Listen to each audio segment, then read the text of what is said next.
Welcome back to Rational Politics and my interview with Ike McCorkle. The 6th of January. I would love to read a history book written about 200 years from now, just to see how history is actually looking back on the events of the 6th. I was stunned. Right. I was actually downstairs working on the computer, and Jackie, my wife, yelled down, "Nigel, you have got to come and see this. You're not going to believe it." And I went upstairs and my jaw hung open. I could not believe at the images I was seeing. Honest to God, you're a military man. What the heck happened? You know, I think if we want to address what happened on January 6th and those tragic events, you know, where officers lost their life, where hundreds of Capitol Police were injured. If we want to get at the heart of what caused that, we have to examine the rhetoric of politicians and the rhetoric of our former president, the willingness and complicity in that rhetoric, or willingness to continue to pander that divisive rhetoric that incites and causes violence. My opponent, Ken Buck, participated in that rhetoric. He threatened Beto O'Rourke and Joe Biden with an AR-15. He showed up at a pro-gun rights rally with a "Kill 'em all and let God sort it out" t-shirt days after innocent Americans were gunned down on our streets. And that type of rhetoric and the demonization of our political opposition is what led to that incident on January 6th. The belief that our fellow Americans are somehow evil, are somehow anti-God, anti-gun, anti-baby, is part of the big lie.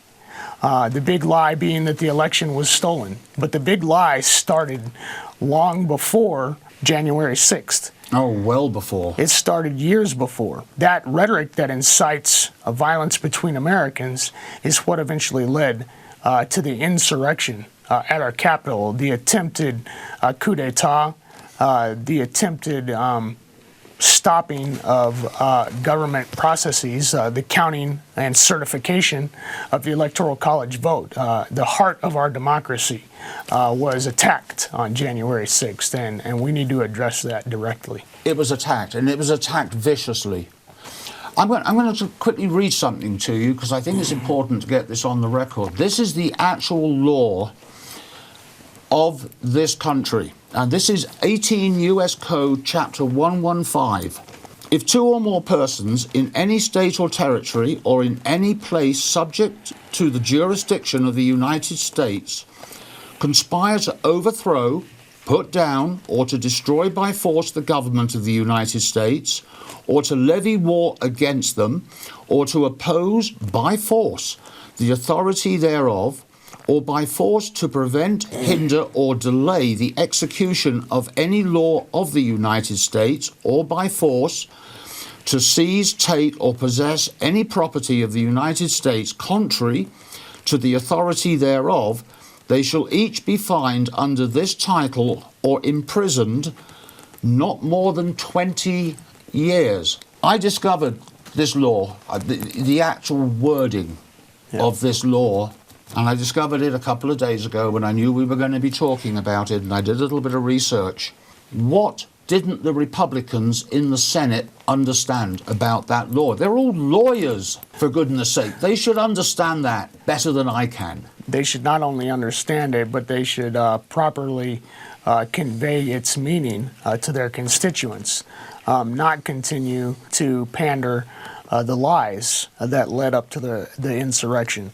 I think that you can look at every single sentence of that law and see that it was violated. Our Capitol building was invaded by hostile seditionists and rioters. The life of our vice president and our representatives, the Speaker of the House, was threatened. And we need representatives in office that will acknowledge that and acknowledge the causal factors that led up to that so that we can prevent it from ever happening again. It is probably one of the biggest, blackest marks on near American history. They had soldiers, National Guard, sitting on buses, possibly for 2.5, 3.5 hours, waiting for the order. It took 3.5 hours for the Pentagon to send the yes. Please tell us what happened. Yeah, what happened is the Department of Defense and individuals in positions of leadership and decision-making positions delayed the National Guard deployment to assist the Capitol Police in their efforts to defend the Capitol building and the legislature and the certification of the vote. And we need to address the presence of individuals in decision-making capacity that fail to uphold their oath to the Constitution, to support and defend the United States and the Constitution against all enemies, foreign and domestic. That was a domestic terrorist threat. It was an attempted coup. It was a violent insurrection at the Capitol that was threatening the lives of our legislators, that was threatening the functions of government with respect to the certification of the Electoral College vote. We have to have a Justice Department, and I think that we do have a Justice Department under Merrick Garland that is going to examine the individuals that were in those decision-making positions that elected to delay the deployment of that force because it violated their oath to the Constitution, and it violated the trust and confidence of Americans and of the legislature. And we have to have accountability for that. It's truly stunning. And of course now, and I'm going to be very clear here, this is still a bit of a conspiracy theory. They may have been following what Trump asked them to do. What are your thoughts?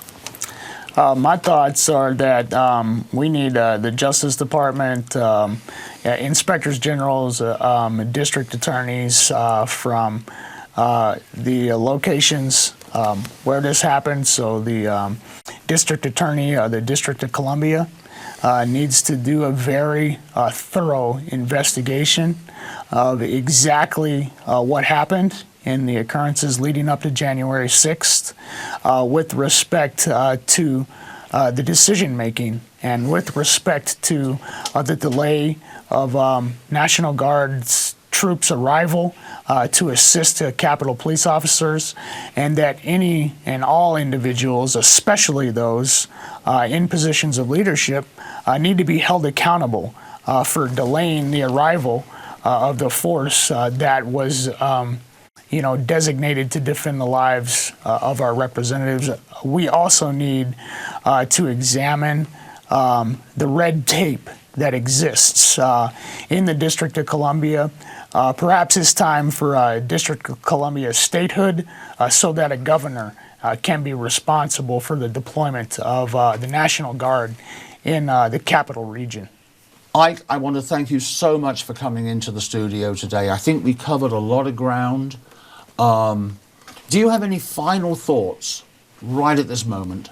We need to bring Americans together around our shared values, around our shared national interests, around our commonalities, and start to make progress again. And we can do that because Americans agree on a large plethora of issues.